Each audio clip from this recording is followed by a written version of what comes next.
Well, welcome to philosophy class. Oftentimes at the beginning of class, as you walk in, I will have a slide up there with a quote to kind of think about that's thematically connected with today's discussion. A man should look for what is and not for what he thinks should be. Albert Einstein, a scientist and philosopher that we will cover later in the year. So we're going to get right into it. Expectations. Is it good or bad to have expectations about life, about what it's going to do? So an example, the girl that you like says she'll call you back later, but she doesn't. For hours and hours, and you just sit there and you wait and you think and you obsessively stare at your phone as your mind goes through all of these thoughts. You're stalking her Instacrap and your hash browns, and then finally, after hours, she calls. What is your emotion at that point? Are you excited that she called, or are you just relieved that she called because you had already put yourself through a lot of mental anguish? Is it happiness or is it relief that's caused by having an expectation reached?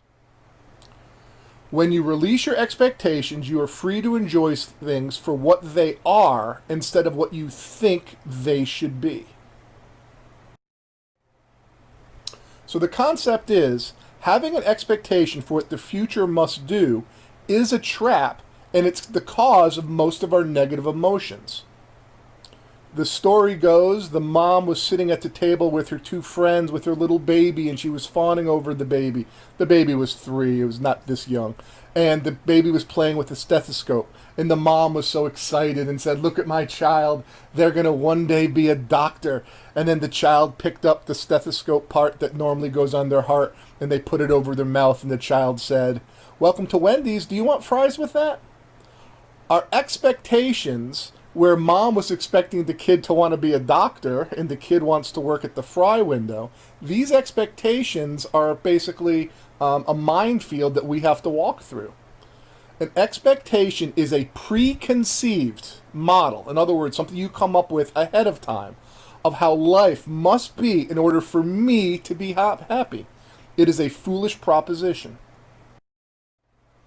We never get upset over what happens. Now, most people would disagree with this, but follow along. We never get upset about what happens. Never. We get upset because of preconceived ideas as to what we think should happen, what we want to happen. When our preference clashes with reality, we get hurt. If you can rid yourself of all of these preconceived ideas as to what should happen, you are then going to be at peace with whatever happens. My anxiety and thoughts have gotten the best of me for years of my life, and I never knew why it occurred as to how to deal with the negative thoughts that seem like they happen all of the damn time. Yet with this course it came easy and my anxiety went away. The most I got out of it is definitely your idea of the two worlds, being the one that is and the one that I wish it was. Once you told me this, I had a sort of epiphany, mostly just because of how much I've had this awful mindset. This idea showed me that we really do have to just accept life and go with what happens. With this too, I learned that we should have no expectations for absolutely anything because of the fact that we will never be able to truly know what is going to happen in this crazy life. We can't control what people do or feel or how they choose to act. We have no way of knowing what will happen in a minute from now, and there's no reason at all to even believe that we do. You taught that accepting the inevitable and just taking what life throws at me is so much better than trying to prepare for what's giving me anxiety. And that honestly has been a lifesaver to know to this day. I've had a lot of worries in my life, most of which never happened. When you think about it, we're always thinking about the scenario in the future, and we're causing ourselves anguish over the expectation it might happen. So this is an image that you're going to see a lot in this class. It's the two hands that was referenced earlier. There are two ways of looking at the world. One, do you see the world as it is, or are you looking at the world in the way you wish it was? If you're thinking about how unfair something happens and you keep staring at that hand of how the world should have been, you will suffer. If you can just look at the world as it is and accept it, then you will be much better off to be at peace. So in case you haven't figured it out, I have a few quotes from past students on this opening day PowerPoint so that you can kind of get an understanding of what you're going to be doing in the class and what you can get out of the class. So here's another quote from a student. I think that when it comes to adapting to things in our lives and accepting what is, we have a very difficult time doing so. You keep saying that this is the world that we wish it was, and I feel as though most people I know in the world think like that. They are too stuck in their own heads and don't understand that life is almost never going to give you exactly what you want. I still have my days where I think that everything that happens is targeted at me, but that's another misconception that comes with talking about this stuff. You still have times where you wish things were different, but it's about getting out of that mindset and understanding that this is how life is and remembering that in moments you don't like. This is Adyashanti, an Eastern philosopher, and I find this quote kind of amusing. The irony is, the more you try to control life and others, the more out of control you feel. If you actually look at someone who's a control freak, they tend to lose it when things get a little bit out of whack, because they have it connected to the fact that we really can't control anything other than how we adapt to what life has done. So here are some basic emotions. I don't know why the anger emotion has you have some sort of sumo stance where you're putting off heat from your head, but the question is, who has problems controlling your emotions at times? And here's where most of the class puts their hands up. And when you really think about it, don't emotions come from whether or not life has lived up to your expectations? Look at every single one of those. We have an idea. So anger, you wanted something a certain way, or you wanted somebody to behave the way they should have behaved. When they don't, that's when you get angry. That simply is a problem of expectations. If we begin to understand how life works, can we better control our emotions? And if we can control our emotions better, can we have a more peaceful life? Here's Marcus Aurelius. He's one of the key philosophers in this class, and here's a great quote from his. You have power over your mind, not outside events. Realize this and you will find strength. The odd thing is, we try to control everything in the world, what somebody else does and says, how they feel, how the future is going to turn out. We try to control everything that we can't control. The one thing we can control, our mind. Most people throw their hands up in the air and complain that they just can't do it. This class, and philosophy in general, will give you more mind control. It sounds really spooky, but on a basic level, it's one of the key things you will get from this class. And the mind is really the only thing you ever can control, but you don't try to because it's too hard and nobody teaches you how. So, philosophy. What are your expectations for this class? Obviously, this is meant to be slightly amusing since I've just told you how expectations are bad, but just think about right now going through life during the pandemic. The more you get stuck in your I, me, mine attitudes about what life needs to do for you to be happy, whether or not the football or PIMA or graduation or in-school class will exist the way you expect it to, that's going to basically condition how happy or unhappy you are during this year. Albert Einstein. And by the way, in this opening day, I'm kind of just giving you an overview. Education is not the learning of facts, but the training of the mind to think. That's what education should be, according to Einstein. You can ask yourself, if that's really what we're doing, are we just memorizing things, or are we actually making you think? So hypnosis. Most people understand hypnosis. Somebody puts you under, and then you do all sorts of weird things. We'll talk about it in a couple of weeks. Hypnotism is possible because our subconscious mind is influenced very subtly by ideas and suggestions. In the same way, you are hypnotized or conditioned or trained or brainwashed, however you want to say it, by everything that you have grown up around. Society, friends, family, social media, the news. Everything you know and believe to be true, you learn from somewhere. What this class is designed to do is to show you 50 of the greatest philosophers who aren't covered for some reason in American schools, people who had ideas in ancient times to live lives better. And you can compare them to what you think you already know. In other words, what you've been told by your parents or your friends or the station you watch that you believe to be true. So during the course of the year, we will cover 50 philosophers: Socrates, Marcus Aurelius, Descartes, Buddha, Einstein, Paramahansa Yogananda, an Eastern philosopher. We will cover a lot of Eastern philosophers, and we'll finish the year with Friedrich Nietzsche, who is the philosopher of the hammer. You may have heard of him. He's slightly insane.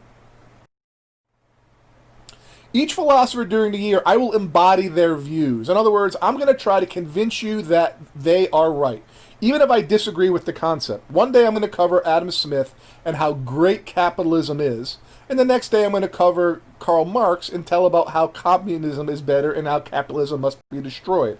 I will try to convince you that each philosopher is right. It's your job to listen, consider, think, agree, or disagree. I don't care what you think about my view, about the philosopher's views. You can think a lot of them are dumb. You can think a lot of them are great. You can change your tune every day. I just want you to think for yourself. This is how you'll actually learn and become enlightened. By the end of the year, you're going to be surprised by how much you've changed. And when you change the way you think, you're going to change your life. So as I mentioned earlier, throughout the PowerPoint, I've taken some excerpts from last year's students' journals, and this is a journal-based class. So you have an understanding what the class is designed to be like, and also in terms of what you should be doing for class. But don't forget about the warning about high expectations. A lot of these quotes are talking about how these kids are changed, and if you from day one start thinking about, oh, I have to have this exact same change, you're setting yourself up potentially for disappointment. Here's another student quote. Philosophy has helped me deal with the stress of senior year a lot. It has helped me get over a whole bunch of obstacles that life has thrown my way, because that's what life does, and see new angles and perspectives to things. I've learned to get out of my darn head, and I've learned that I have complete and utter control over my emotions and thoughts. I've never been able to control my emotions like I have this year. I don't want to expect anything from my future, because that's a big philosophy no-no, but I really do hope I can keep being the person I wished I was a year ago. Overall, I would really recommend this class to others. I would let them know that this isn't some throwaway class I don't have to put the work in for. I think this is a perfect opportunity for kids that feel like they never got anything out of high school to finally be able to learn something that will stick with them for life. I know a lot of these aspects will stick with me. So I don't care about your grades, and I don't mean that in a negative sense. Trying to bring my grades up, most people are so fixated on grades that they miss the important stuff. Now, I don't know really why I have this video up there, but it just amuses me, this guy. He keeps trying, and I guess that's to be respected. But ultimately, in many cases, if you're just looking for the grade, you're going to have a fail in the learning area. Now, what do I mean by that? I care more about you and your growth than I do about your grades. This class is going to be measured on your effort. If you simply do what I ask, which is to write a paragraph after each class and to talk from time to time in class, you will do well. I'm only teaching this material so you can get something out of it. Your grade, as I said, half of it is based on something called a meditations journal. That's writing your thoughts on what we talk about. And half will be participating, talking, answering questions. So the idea is to get in some exercise for your minds. There will be no tests. There really are no formal papers with MLA and all that. And there isn't a textbook. I'm going to share with you, I kind of wrote the textbook. I'm going to share with you via Google Drive a folder with everything you need. Is your education only about preparing you for college? Or maybe should it prepare you a little bit for life as well? If you learn how your mind works, that's a gift that will keep on giving. But I would argue in school a lot of times our minds aren't really being challenged other than in the memorization regurgitation. So Meditations was a book by Marcus Aurelius we'll talk about later in the year. Here's what the basis of your grade is. It's a nightly paragraph. Some of them are going to be longer. A lot of kids write a page and more when they get inspired by something. It's going to be made up of your thoughts about what we talked about in class. Do you agree? Do you disagree? And you don't have to agree with everything. If you disagree, that's fine. You have to listen in class to do this. You have to be mindful. If you're thinking about a whole bunch of other things, you're not going to be truly listening. This class will have about a half hour every day of a PowerPoint with me giving information to you. You need to be listening. And then you're going to write a journal, and the journal is going to be a discussion Oftentimes that you can relate to your own life or situation. When you can relate things to your situations. In other words, I talk about expectations, and the kid talked about their father who had left, who every year said he would come back on Christmas and he wouldn't, and every Christmas became a negative to this child because of the expectation. When you can make these connections, make them relevant, you will get more out of the class. So look at this class kind of like a buffet. Some of these ideas you're going to love, and you can fill up your plate with them. And others are going to be like asparagus, which is disgusting, I don't care what you say. And you're just going to reject. That's fine. It doesn't bother me if you don't like everything. You're going to disagree with some philosophers, you're going to love others, but that will make you think. Give each idea your attention and try to grow from it. Examine your views. Don't immediately reject something and cross your arms because you dislike this. Give it some thought. You'll learn to learn that way. So a concept which will come up in this class is that some of the material at times, especially around mid-year, is going to seem repetitive to some. I like using the idea of an ocean, which just gradually, with the waves coming in over and over, slowly will change you.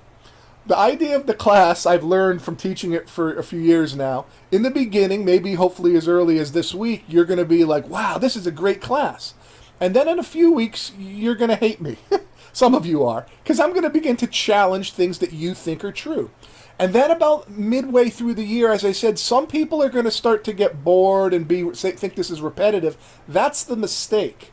And then at the end of the year, for those who break through that wall, they will truly find some life-changing ways of looking at things.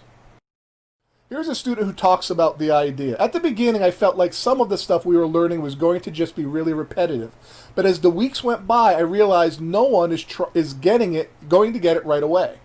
It may take a few philosophers saying the same thing to make some realize, if multiple people are saying this is a good idea, then it probably is. And understanding it and really understanding it and living it are very, very different. And that's the key thing. A lot of philosophers early in the year, the Greeks, are going to talk about how wealth and collecting material things is not a way to be happy. Well, you guys are not going to like that idea because you've been brainwashed to think if you've got lots of stuff when you die, you'll be happy or something. And so about the fourth philosopher who says this, some kids begin to go, oh, I get it, I understand, you can stop telling me. But it's not getting it for a test. There are no tests. It's taking the content and applying it to your life. And when some of you begin doing that, you're going to see some real changes. That's what this class is. It isn't to see if you remembered something on a test. It's to see if you can actually apply these things to your own life. So use the journals to discuss your feelings, your triggers, your fears, your thought processes, your opinions. If you don't understand something that we talked about, write in your journal some questions, ask me things. I try to read every journal every night. I'll write back to a lot of kids a lot of times, not all the time, but try to get you back on track, answer your questions. A lot of kids have things that bother them. Just letting you know, there are some things, if you tell me, I am a mandatory reporter and I have to report those things. And I think you understand the line between that. But when you talk about things that happened to you years ago or what have you, a lot of times philosophy can show a light and help you get through those mental blocks. Participation.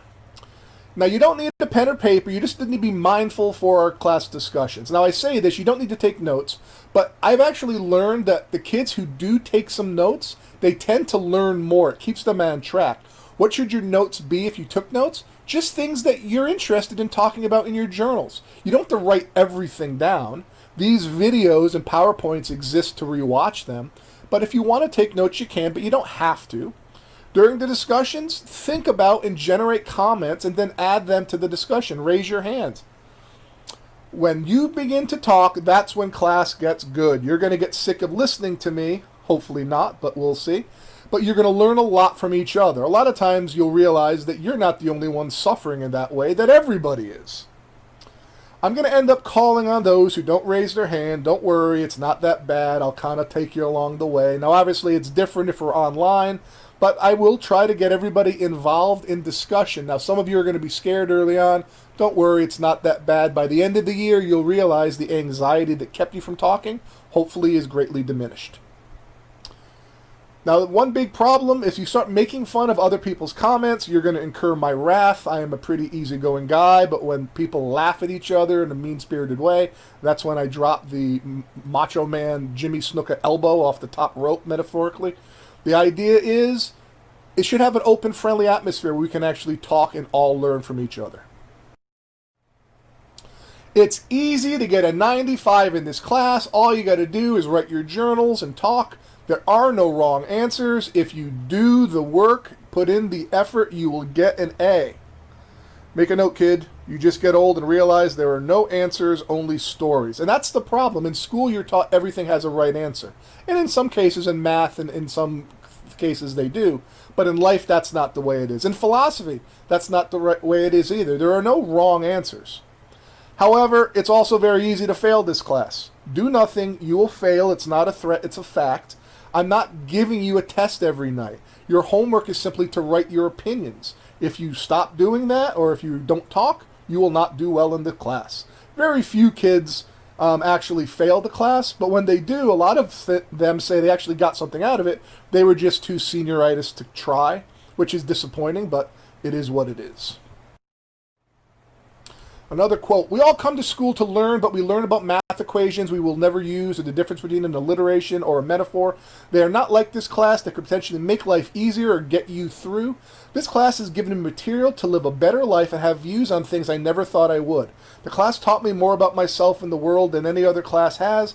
Everything taught in here is actually relevant to everybody's life, which not every class can say. Another thing I got out of it was the journals I had written over the course of the year. I tried to put a lot into the journals because I want to be able to go back to them in the future and be able to compare myself from them to then and now. Every year about 10 to 20 kids will tell me they actually save their journals, and they're going to show them to their kids when they're 17 and 18 years old. They end up writing, 50, 70, 100 pages over the course of the year just with their thoughts on the different life themes that the philosophers are going to bring up. So I do strongly recommend you to put good effort into your journals. They're really more for you than they are for me. All they will help you obtain your grade through your efforts. So don't write your journals in class. If you're going to be writing things, jot down thoughts to write about later. There's no textbook. As I said, everything's going to be shared with you in a Google Drive. Today, what I'm doing, showing anonymous journal samples, I will do that during the course of the year. When kids hit interesting points, I will oftentimes throw them into the PowerPoints. You won't know it's you. Well, you will. It's also interesting for students to reflect at the end of the year and see how they've changed. A lot of kids, when they go back to their first journal, are shocked by how much they've changed.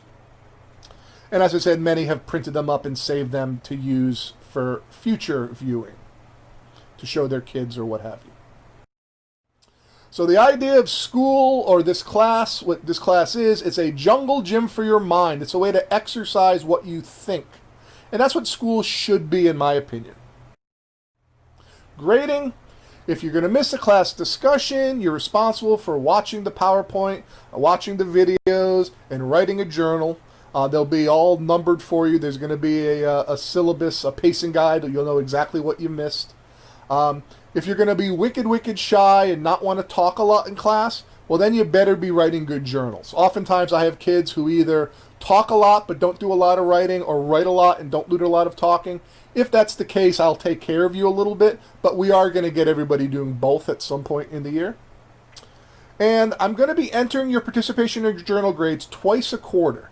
At the mid-quarter, the progress report period, if you will, and then at the end of the quarter. So in other words, if you haven't been doing journals, if you've missed a couple of journals, you can still make them up prior to that mid-year point. But if you're falling more than 2 or 3 behind, then we'll begin to have a problem. I am not entering grades every night. As I said, you're going to get a grade at the mid-quarter, and then at the end of the quarter, those will be averaged together. This year has taught me that I must live in the moment. I had a tendency to overthink when things hadn't gone my way. This would progress to the woe is me persona. However, this class has taught me, why should I hide how I feel, pretend to be someone I am not, and be scared of saying the wrong things at the wrong time? What other people think of me does not define who I am. Before, I would be terrified to raise my hand in the class because I feared I wasn't as smart as some of my classmates. However, that's not true at all. I was overthinking and my anxiety had limited my options. Even if it were to be true, why should that stop me from expressing my thoughts on a topic? It shouldn't. Philosophy has taught me that. I like this quote. Many kids talk about the idea, and I think a lot of you will agree, that you're stuck in your heads. There is a 24-hour-a-day, 7-day-a-week movie playing live. It's called life. It's going on outside of your eyes and your ears and your mind. But most people are stuck in their heads as they think and plan the future and regret the past, and they miss that movie. Being in the present, being in the moment is something, being in the zone is something that we're going to talk a lot about this year.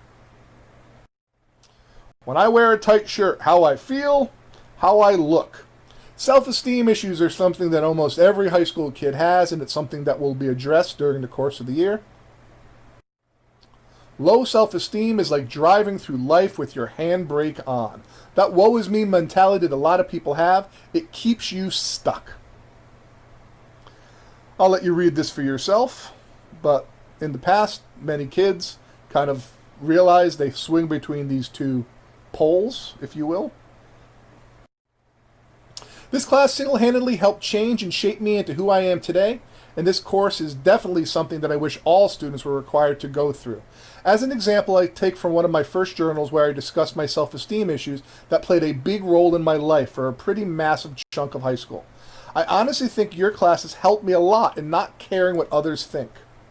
Once you begin to enjoy who you are, truly, you start to see aspects of life a little differently.